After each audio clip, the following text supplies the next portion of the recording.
Meta vowed to take more active steps in removing harmful AI-generated deepfakes and cooperating in cybercrime investigation. This follows a meeting between Facebook's parent company, the Department of Information and Communications Technology, the Cybercrime Investigation and Coordinating Center, and the National Bureau of Investigation in Singapore. Under the proposed mechanism, individuals may register for protection to help Meta quickly identify and remove deepfake content. Meta also agreed to immediately provide information and user credentials of individuals involved in online sexual abuse and exploitation of children, or OSAIC, child sexual abuse and exploitation material, or CSAIM, obscene content, and other forms of online abuse. Once the NBI issues a subpoena, Meta will immediately submit the required data in accordance with existing laws and legal requirements. According to CICC Executive Director Undersecretary Aboy Paraiso, this is an important step towards providing more immediate protection. The CICC expects to work with Meta to quickly assist deepfake victims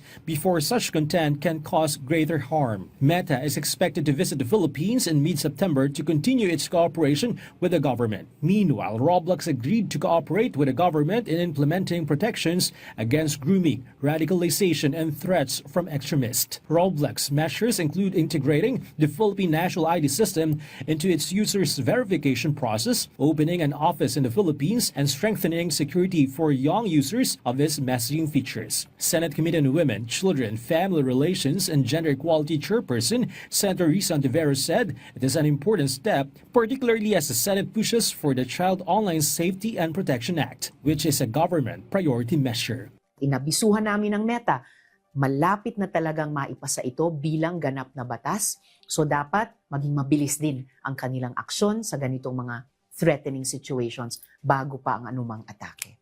Bernard Ferrer for The Nation.